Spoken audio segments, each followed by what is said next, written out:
Tonight, the White House defends the actions of an ICE agent who shot and killed a woman in Minnesota.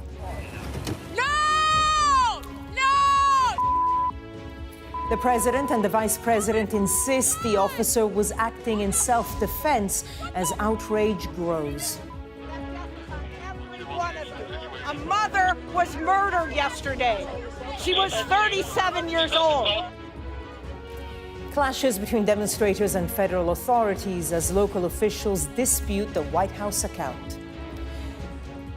The city had been on edge for weeks, with the local Somali community targeted by immigration agents.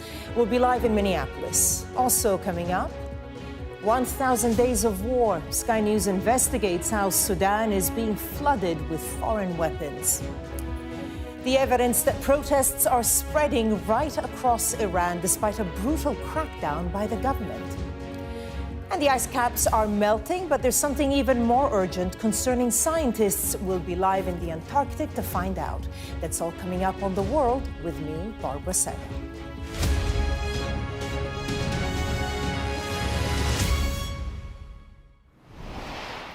Good evening. We begin tonight with a deadly encounter in Minneapolis and an extraordinary tirade delivered at the media from the White House. These are the seconds after an immigration officer shot and killed a woman who state officials say was acting as a legal observer during raids by ICE agents. And this is Renee Nicole Good, a mother of three, described by her own mother as one of the kindest women she had ever known. But to the White House, she is a domestic terrorist. This was an attack on federal law enforcement. This was an attack on law and order. This was an attack on the American people. And everybody who's been repeating the lie that this is some innocent woman who was out for a drive in Minneapolis when a law enforcement officer shot at her, you should be ashamed of yourselves. The Vice President J.D. Vance attacked what he called left-wing radicals and the media for questioning his government's version of events. Tonight, there's a heavy security presence in the city as demonstrations and vigils are held. Our U.S. correspondent Martha Kellner is there, and she sent us this report. Your soul needs to grapple with the fact that you murdered a mother yesterday. Her son is 6 years old. His name is Emerson. Her name was Renee. The name of Renee Nicole Good, shot dead by an ICE immigration agent, is echoing across Minneapolis. Reflection and resistance, a focus for the fury at Donald Trump's wider migrant crackdown. Anthony watched the horror unfold from his balcony. It's so close where the car eventually ended up crashing. Yeah. He wants to remain anonymous because he has a government job, but shows me video he filmed of the moment it happened. Right there. So this is her car? Yeah. So that's when she kind of tries to get out the way, and then she crashes. You knew that she'd been shot at this point? Mm-hmm. Yeah. You can hear in your video someone shouting she's been shot in the face? Exactly, yeah. That's what I heard too. The timestamp on this video shows it's 9 minutes before first responders remove her from the car. They attempt resuscitation on the roadside. It's another 10 minutes before an ambulance arrives. A few doors away, Aidan was also watching. You've got a very clear view of this. Yeah, I've got I was right in front. You're pretty convinced that she was trying to drive away from the police officers? She turned away from them. She was trying to flee, no doubt in my mind. It is more okay for a civilian to panic and try to escape than it is for a law enforcement agent to panic and kill someone. Yeah. But that's not the viewpoint in Washington. Qualified empathy from the vice president. What you see is what you get in this case. You have a woman who aimed her car at a law enforcement officer and pressed on the accelerator. Nobody debates that. I can believe that her death is a tragedy while also recognizing that it's a tragedy of her own making. At the start of the week, the Trump administration had launched a massive immigration operation in Minnesota, sending 2,000 officers onto the streets here against the wishes of the majority. Some backup, boys. It was already an atmosphere ripe for confrontation. People are being urged to protest peacefully. But peace here feels precarious. Martha Kellner, Sky News, Minneapolis. Dozens of videos have been posted on social media showing the moment Renee Nicole Good was shot. But there are still competing narratives about what really happened. Here's our international correspondent, Alex Rossi. No! No! It was over in a second. 3 shots fired, but the fatal ICE shooting will have lengthy repercussions. How did a morning that started with a woman out caring for her neighbours end in this? Renee Nicole Good shot dead by an immigration and customs enforcement agent in Minneapolis. Sky News data and forensics team has looked closely at the footage before, during and after the incident to determine how it unfolded. The shooting took place on Portland Avenue in South Minneapolis, just blocks away from the city's central business district. Anti-ICE protesters were already on the streets that morning. In recent weeks, ICE deployments in the city have ramped up significantly. People are heard whistling and honking car horns. Frustration's been building since last summer. ICE agents have been arresting people who can't show immigration papers on demand. The whistling is a community tactic used across states to alert people that ICE agents are in the area. Shortly before 9:30, someone filming the protest starts to film the ICE agent who shot Renee Nicole Good. The video's now been seen by millions. The ICE agent appears to be filming another protester who's filming his actions. At the same time, Renee is seen waving cars past, her window down. The 37-year-old mother of 3 had moved to Minneapolis from Colorado Springs just last year. The camera then pans around to 2 ICE agents who get out of their car and approach Renee's car. One tries to open the driver's side door. The other follows. We then see the initial ICE agent we saw come to the front near side of the car and draw his gun. Just after 9:30 a.m., Minneapolis police officers responded to the reports of shots fired and found a woman with life-threatening gunshot wounds. Renee's car comes to a halt on the other side of the road after crashing into cars. The ICE agent shows no sign of being injured. Can I go check a pulse? No! Back up! Now! I'm a physician! Hey, listen, we understand. We got A video filmed directly across from the passenger door shows Renee slumped at the wheel. A doctor asks agents for permission to go to her. How can I relax? You just killed my neighbor! The sound of 3 gunshots is heard in video footage, and we can see one bullet hole in the windscreen of Renee's car. CPR is performed. Donald Trump posted on Truth Social that it was in self-defense and that an agent was run over. This video Trump shared appears to show someone close to the front left of the car. But from another angle, you can see Renee was reversing, the wheels locked to turn right, and the ICE agent wasn't hit by the vehicle as it starts to drive off. The 2 different angles we've seen put the US president's accounts into question. Shame! Shame! Shame! In the early hours of Thursday morning, crowds gathered to protest outside an immigration court, holding signs and confronting officers at the scene. Alex Rossi, Sky News. And Martha Kellner joins us now live in Minneapolis. And Martha, you're in the place where the incident happened, and I think I can see behind you floral tributes have already been left for Renee Good. What's the atmosphere there like? Yeah, this is the telegraph pole where Renee Nicole Good's car crashed after she was shot dead by that ICE immigration officer. And there's a real strong smell of sage in the air. People burning sage, also to lay flowers, candles, teddy bears, and chanting her name at times. The atmosphere across the city of Minneapolis, I would say, is most heavily characterised by anger at the tactics being used by ICE immigration officers and the wider anti-migrant policies of Donald Trump. But here, there's just a real feeling of sadness, some people crying hugging their friends, people of all colours, of all ages, coming down here. And we're learning more about who Renee Nicole Good was. She was a 37-year-old, a mother of 3. She described herself on her social media profile as a poet and a writer. We also are learning that she had not had any contact with law enforcement before this incident beyond traffic tickets. So, a real sense of sadness and questions about why did this happen and why did it happen to her. And Martha, we saw video of the incident just in Alex Rossi's report before coming to you, and yet there's very different narratives, with the Trump administration even calling her a domestic terrorist. Yeah, that is what they're calling her, and they're saying it in absolutes. They're saying she was a domestic terrorist, that she was very clearly using her car to ram officers.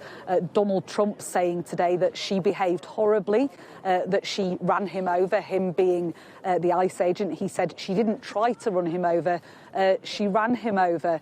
Kristi Noem, the Department of Homeland Security Secretary, she said people are being trained and told how to use their vehicles to impede law enforcement operations and then to run over anybody who gets in their way. So they're saying that the picture is very clear of what happened, but here it is much more confusing. In fact, I've been speaking to eyewitnesses who say that they believe that that Renee Nicole Good was turning her wheel completely to the right, that she was trying to get away, that she was trying to move from this scene, that she was certainly not deliberately trying to hit law enforcement officers. So while there's a lot of questions unanswered, the Trump administration really preempting any investigations that will happen.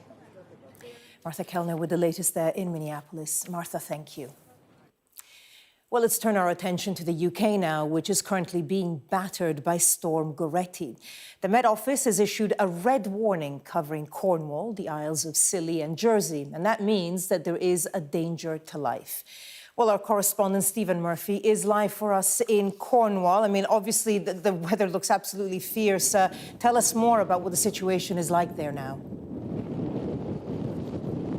Yeah, it's a really remarkable storm. Every time you think it may be abating for a few moments, it comes back with ever-increasing ferocity. I was looking at some maps there, which showed that the gusts here where we are in Newquay, a beautiful surfers' paradise here in Cornwall, the gusts had gone down into the 70 miles per hour for the first time in about 3 hours, and it felt almost balmy. And I can tell you right now that these gusts are probably the worst that we've experienced in the 4.5 hours or so that we've been here in a red alert. So this storm is not abating, and there's still a couple more hours to go of the red level warning here in Cornwall. People are staying in off the streets. People are abiding generally by the messaging that the authorities are putting through. And one of the reasons for that is so many roads are blocked. It's actually very difficult to move around in Cornwall. A lot of trees, obviously, in Cornwall are coming down.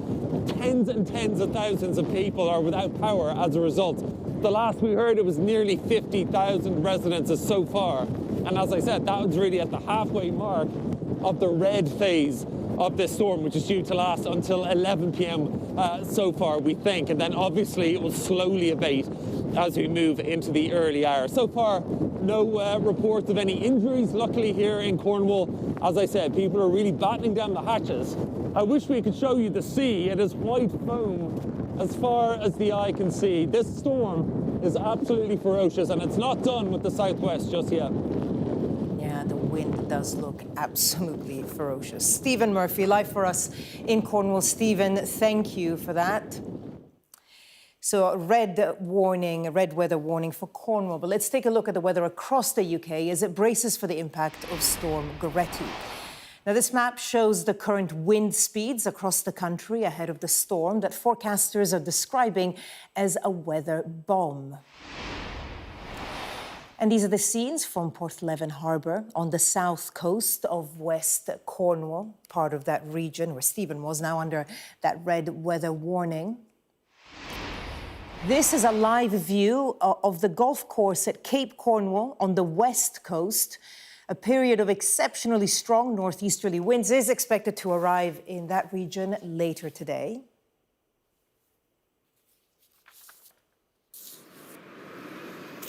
And good evening from Colombia, where it's safe to say tensions have been running high ever since Donald Trump made his feelings about this country pretty clear. And today, after that military raid in neighboring Venezuela, politicians in Washington had voted in favor of legislation to block the president from taking more military action there.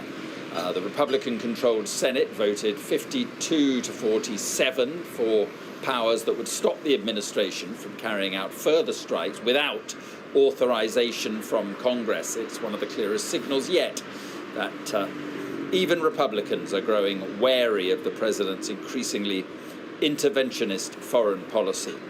There were fears here that Colombia could be next. President Trump has already described President Petro here as a sick man who likes making cocaine and selling it to the US. But his anger may have cooled a bit over the last 24 hours with reports that the pair are planning to hold talks in Washington. So what's changed?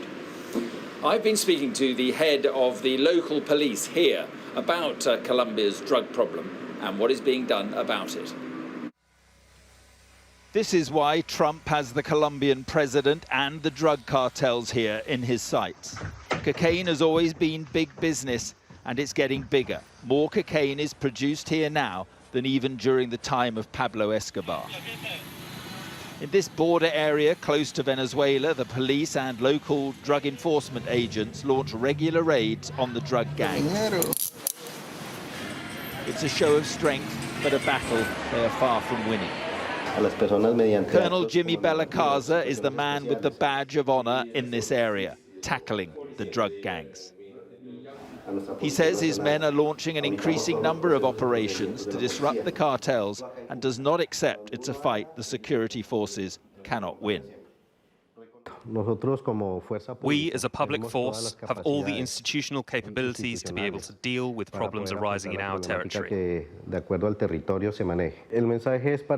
This message is for our citizens, for our Colombian citizens. I repeat, your national police is committed to your safety. We are always ready when you need us.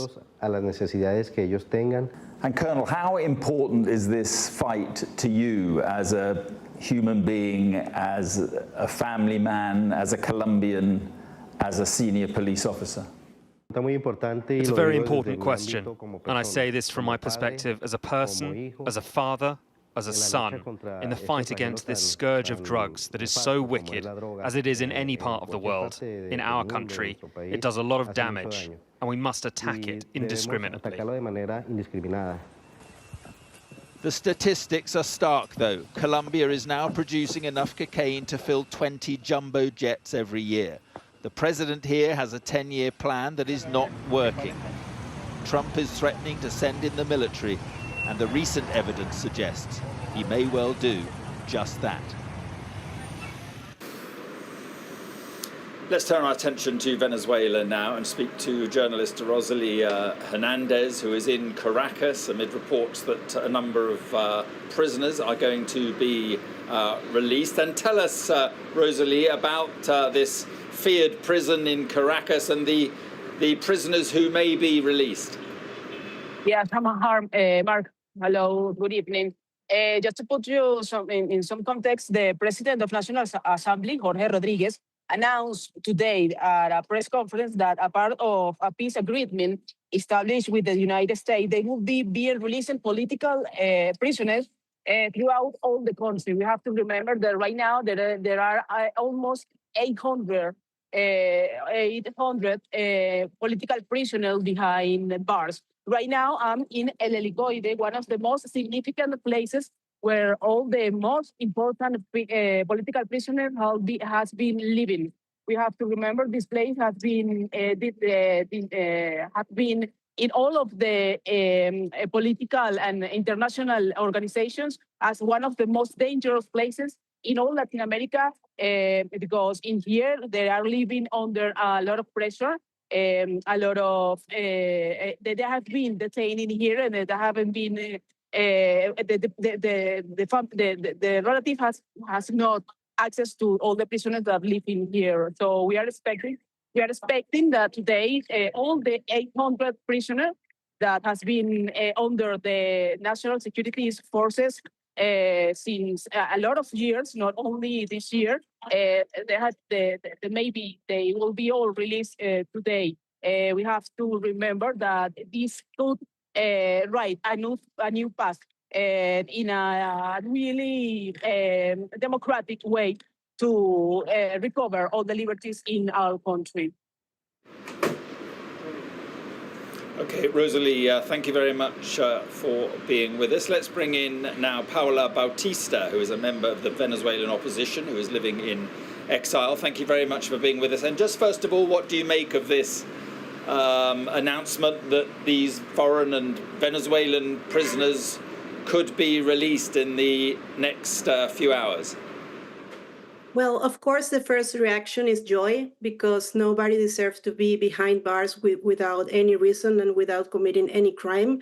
But this dynamic shows what's happening in Venezuela, that we have the US as an external force that have special powers to govern through the tutelage of the dictatorship of Delcy Rodriguez.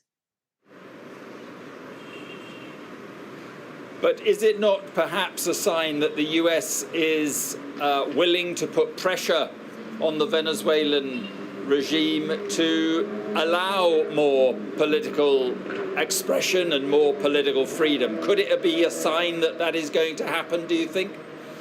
Yes, of course, it's a sign that the presence of the United States in Venezuela is not only about natural resources and oil, that is also about the opening the civic space in our country. And this is, as I said, a very, very good news for our people, for our country, because nobody deserves to be behind bars for political reasons.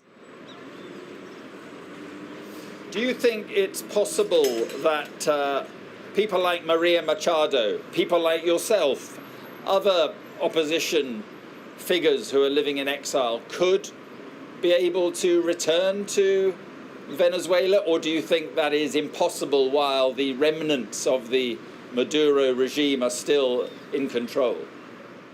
Well, I think that will depend on the rhythm of this openness of the dictatorship of Delcy Rodriguez being pushed by the power of the US. Of course, we would love to go back to our country, to do politics, and to reestablish democracy and being part of this process that just started on January the 3rd, but that depends on the dynamics between the US and the dictatorship. And do you know, is the opposition in contact with the White House? Is the opposition able to talk to the White House and to the Trump regime administration about whether that pressure on the remnants of the Maduro regime can be put on, can be exerted when it comes to political, more political freedom? Well, I haven't been in touch. I don't have information regarding that topic, but I think that that's the logic things that have to happen. Venezuelan opposition, which is represented by Maria Corina Machado, which have more than 92% of the votes on the primary elections in 2022 and supported Mundo Gonzalez, who won the election in 2024, has fully support of the people of Venezuela and eventually has to be part of this process of liberalization of the country. And why do you think it is that the Trump administration has chosen to stick with the Maduro regime, albeit, of course, without Nicolas Maduro? Well, what Secretary Rubio said on his statement is that they needed a person that could go forward with the measures and reforms that the Venezuelan state need on the first days of the change. And regarding that mission was, well, the best person to do it was Delcy Rodriguez, who was in charge. So I think that it was a pragmatic decision that with time will be taking us to another scenario. Okay, and just finally, when Donald Trump says we want to rebuild Venezuela in a very profitable way, What do you think he means? I think that the United States, the Congress and the president has to answer that question and find legally forms to that expression.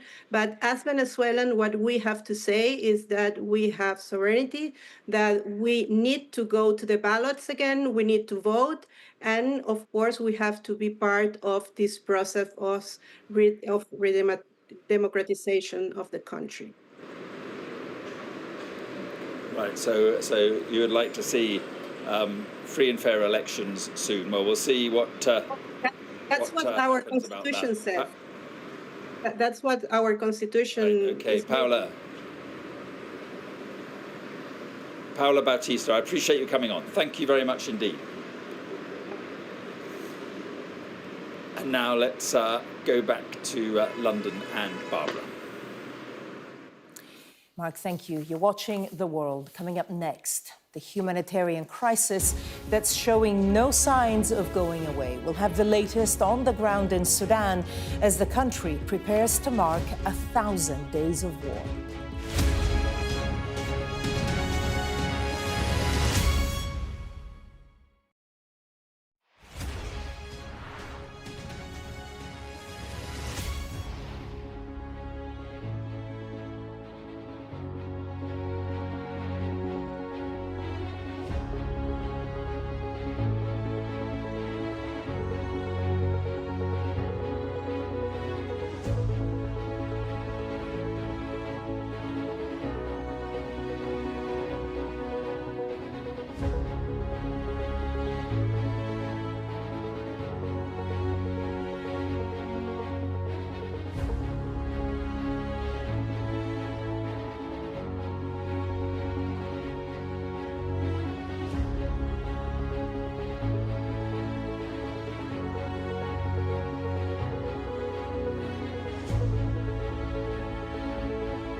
What's the best thing about being a Sky News journalist?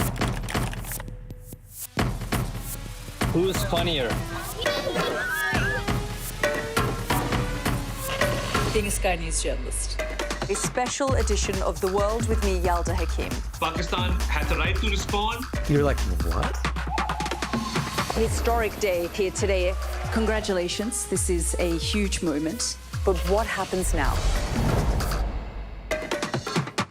The best thing about being a Sky News journalist?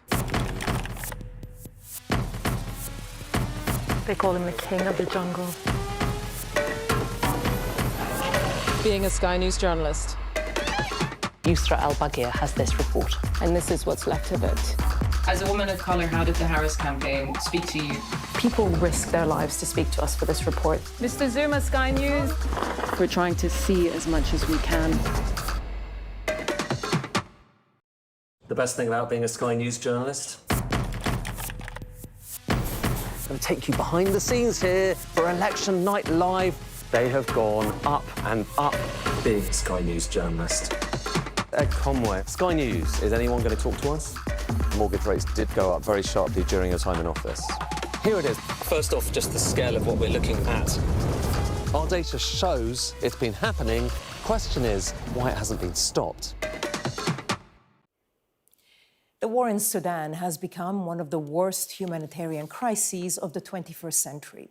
For nearly 1,000 days, the Sudanese people have been forced to bear the brunt of brutal fighting between the country's army and the Rapid Support Forces, a powerful paramilitary group.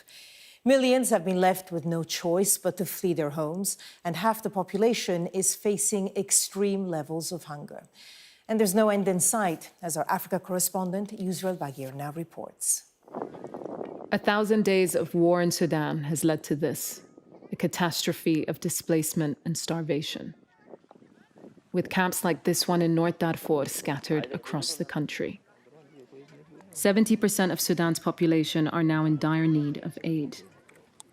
30 million people. Many of the people in this camp have fled the regional capital, Al-Fashir, massacred by the paramilitary Rapid Support Forces as they took control of it.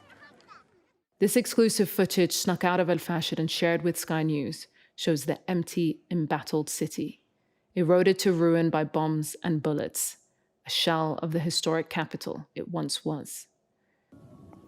Many of the soldiers who defended Al-Fashir during an 18-month siege are now displaced themselves.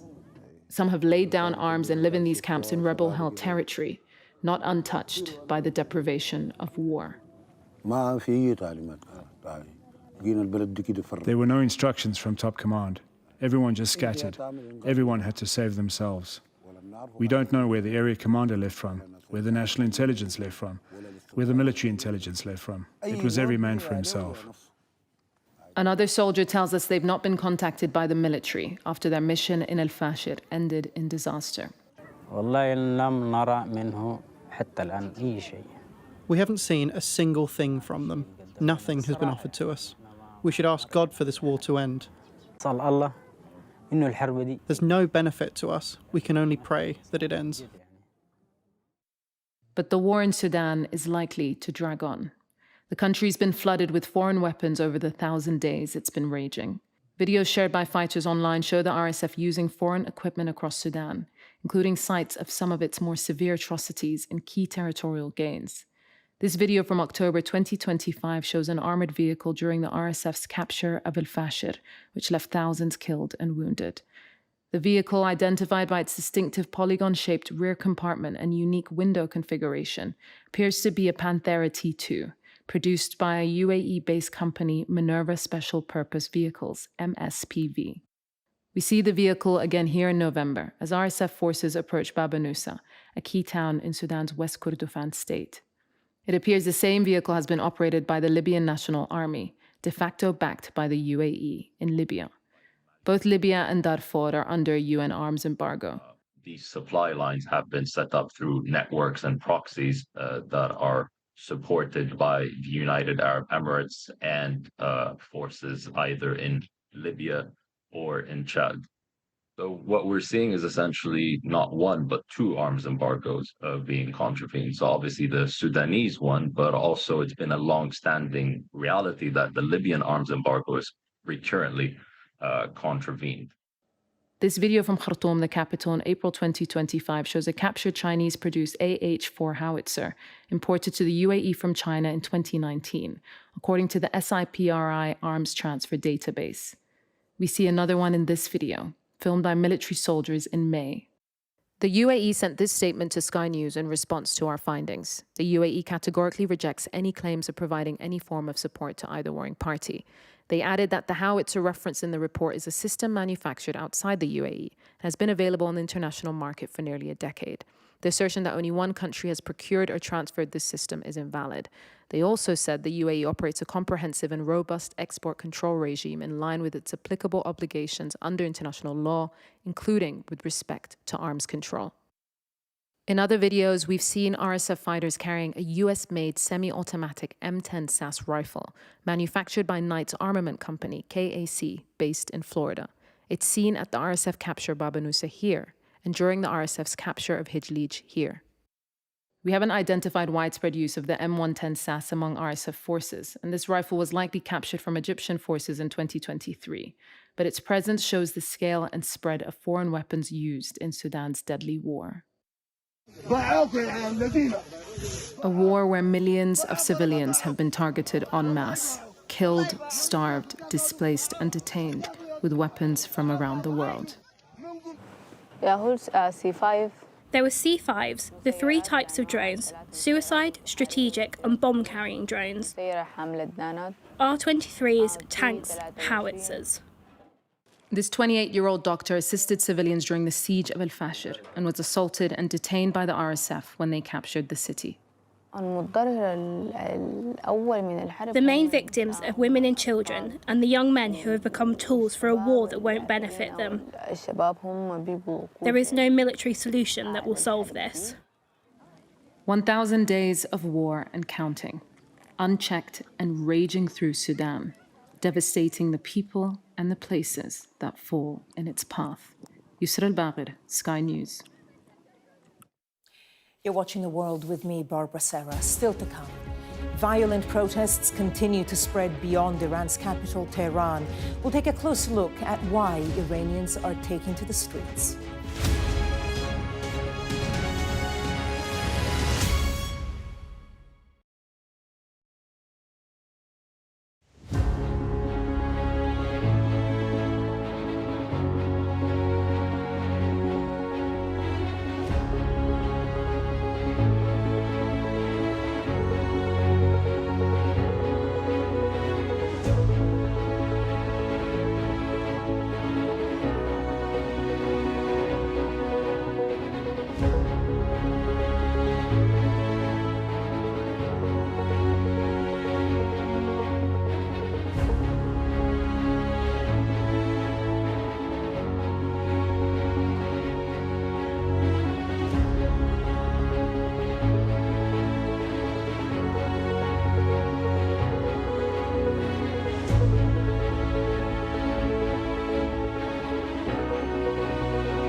What's the best thing about being a Sky News presenter?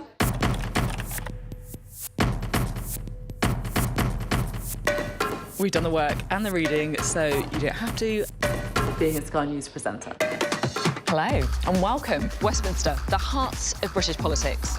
I'm so sorry about what happened to you. So what on earth is going on? It's not true. Can I tell you what I think? It's really unusual. Mornings with Ridge and Frost. Let's crack on. Let's get started.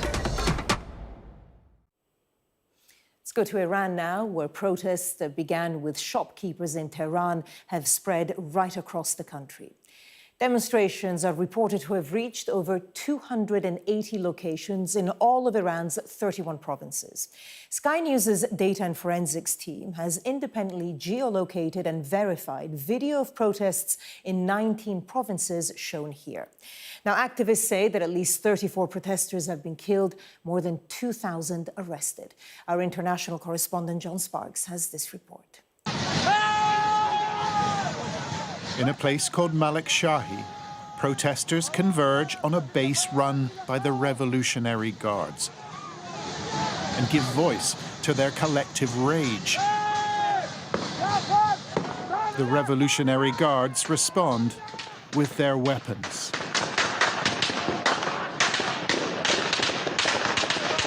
Gunfire rings out and the protesters flee. Some collapse on the spot. In Malik Shahi, they've called it Bloody Saturday.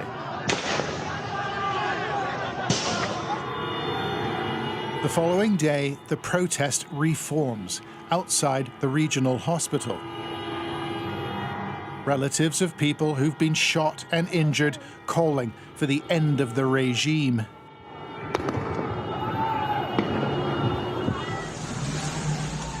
But the police move in, then force their way through the front doors. The staff tried to stop them before turning on their heels in terror. Amnesty International says the security forces repeatedly entered the hospital as they arrested wounded protesters.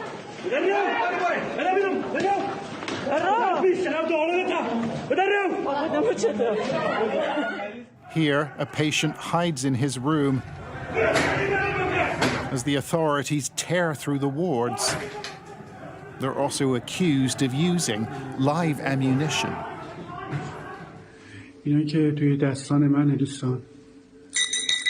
A photographer called Sadeh was shot in the face.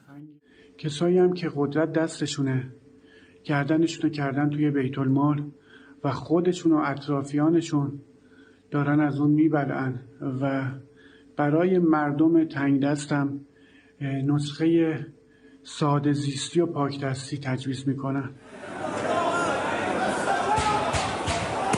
The revolt began here in the capital Tehran. When shopkeepers or bazaris took to the streets. The economy's imploding, the currency's collapsed. These merchants cannot buy or sell their goods. And the bazaars are something of a bellwether in Iran. From the center of Tehran, the rebellion has spread to provincial towns and cities nationwide.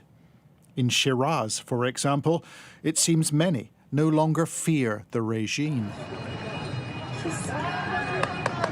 Here, a protester sprays the security forces with a flammable liquid, then lights the stream, his fire extinguisher turned into a flamethrower.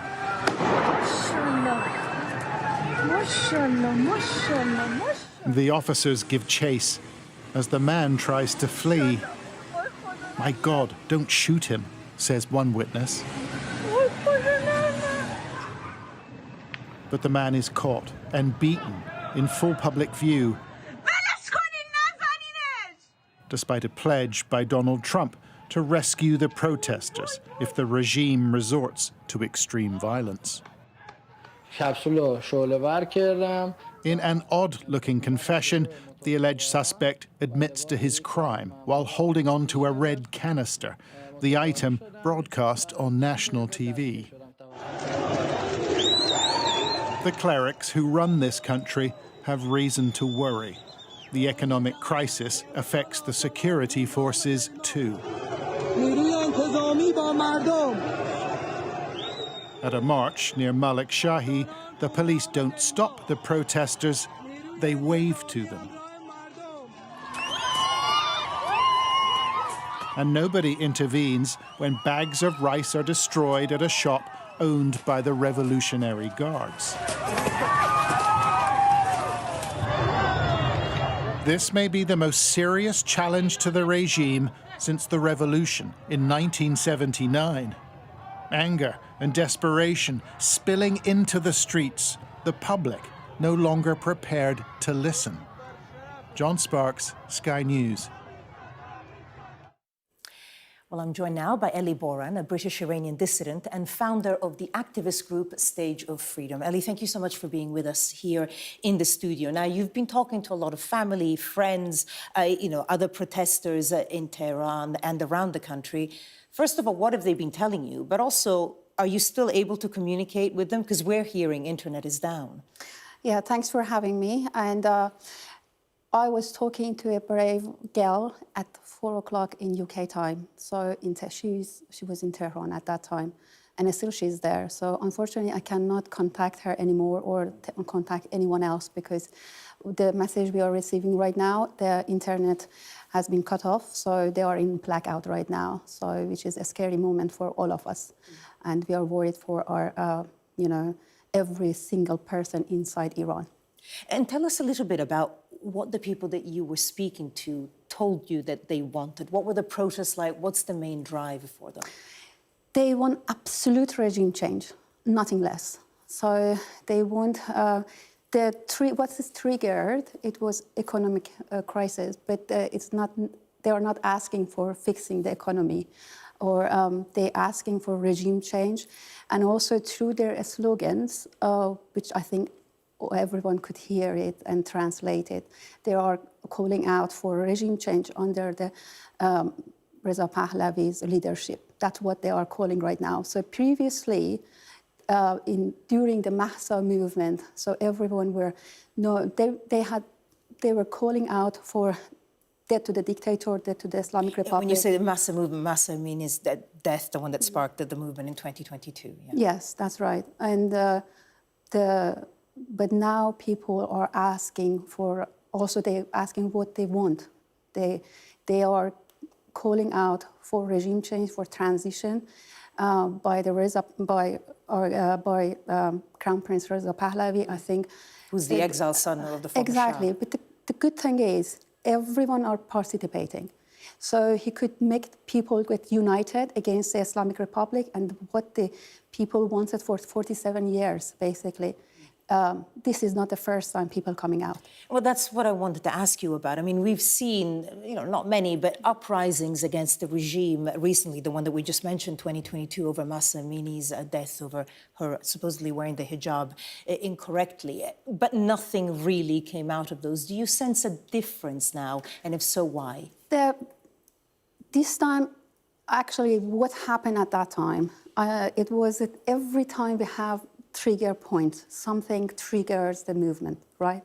So at that time, it was about, brutally they killed Mahsa Amini, and then after that, hundreds of innocent people. They killed Majid Reza Rahnavard, they killed Nika, they killed so many brave Iranians who were just asking for democracy and freedom and basic things for their life, nothing more. And at that time also people wanted regime change, but they were chanting that slogans came up with the woman life freedom. It became globalized with those people who lost their life, like a Nika, like a Majid Reza Rahnavard. So now we have 1,000 Majid Reza Rahnavards. We have 1,000 Nika in Iran. So right now, images which we are seeing right now, oh my God, they are so brave people, and they deserve to have what they want.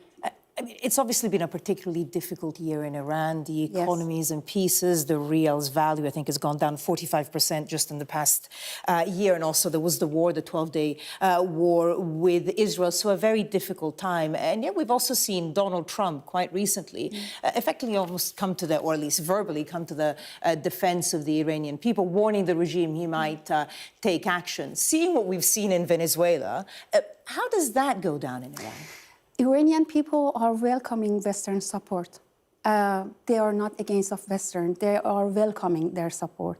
This is the Islamic Republic is against of the West, against of UK, against of the US. This is the Islamic Republic that are supporting the all terrorist activities across the world. They are supporting the Hamas. They were supporting the Houthis. They were supporting all of those terrorist activities. So Iranian people want regime change and are welcoming the support from West. So actually, I don't know, you saw those slogans which is coming out from the inside Iran. They were thanking Trump, and they were thanking Trump that they were saying, thanks, Trump is our allies and Pahlavi is our king. So that's what they were calling, and there is lots of slogans. There are also slogans for women, life, freedom. So the beauty of this movement is everyone gets united, for regime change. I mean, so far what Trump has said is just words. I'm just wondering the level of fear still in Iran, because the regime, as we know, can be brutal. We hear thousands arrested, dozens killed, dozens dead. So I'm just wondering, again, from the people that you've spoken to in the past weeks, whether you sense that the kind of fear that they rightly might feel towards a regime that could hurt them, if that's changing. Actually, I'm talking to some Iranians every day, every single day, which there is internet access. Unfortunately, right now there is no internet access. One of them, they told me, Ellie, I will see you if I survive, I will see you in Tehran. If I didn't survive, don't forget, celebrate at our victory times. They're not afraid. They make the decision, and they're calling out this is in their slogan, you see that they are calling, they're telling everyone, this is the last battle. That's what we believe, that this is the last battle and Pahlavi returns. So they want regime change, and they want end of this regime happen soon rather than later. Ellie Boren, British Iranian dissident. We're going to have to leave it there, but thank you so much for sharing your thoughts and experiences with us. Thank you. Now, in other news, evacuations are underway in Aleppo in Syria after heavy fighting between the Syrian army and Kurdish forces. Thousands of civilians are fleeing, including families, elderly people and children. A humanitarian corridor has opened up to help people reach safety, with more than 140,000 having been displaced already across Aleppo province.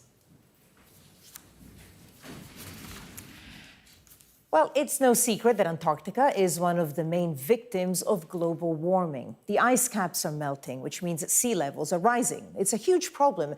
But right now, scientists are worried about something more pressing, and it's all to do with the planet's biggest ocean current. Well, our science and technology editor, Tom Clark, has made the 10,000-mile journey to Antarctica, stopping en route in Punta Arenas, a city in Chile, which is used as a key getaway for Antarctic expeditions, before joining scientists at the British research base in Rodera. And I'm pleased to say that Tom joins us now. Well, Tom, you've traveled a very long way. You are there to report on melting ice caps, but also on the current that acts as the world's thermostat. Tell us more. That's right. So I'm at the British Antarctic Survey's research station at Rodera. That's on the West Antarctic Peninsula, on the west of Antarctica. And as a result of an enormous research collaboration between British Antarctic Survey and other nations over the last few years, they've established that the West Antarctic ice sheet, which is a vast area of freshwater ice that's been locked up in Antarctica for millennia, is almost certainly, given we're looking at about 2 degrees of global warming, if not more, on current trajectories, whatever we do with emissions going forward, is likely to begin to melt. But it's going to be quite a slow process. It'll happen over a couple of centuries, possibly more, possibly a little less. It's a big question. It will redraw the map of the world. It's enormously important, but not imminently urgent. But a really important question for us right now is how quickly are we going to warm? How fast is the planet going to get to 2 degrees and beyond? And the answer to that puzzle, a large part of it, beyond carbon emissions, lies in the currents that revolve around Antarctica. The Antarctic circumpolar current is the name of this thing, and it plays an enormous role in absorbing the heat in the oceans, and the oceans trap nearly all of the heat that we've put out into the atmosphere since the start of the Industrial Revolution.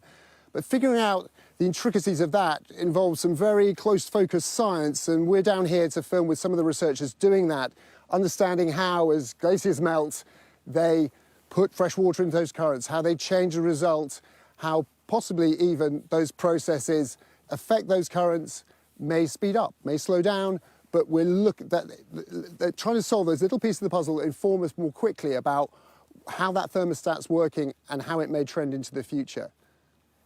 And Tom, in the past few days, we've all spoken a lot about the battle for influence in the Arctic, but it's a different story where you are. How so?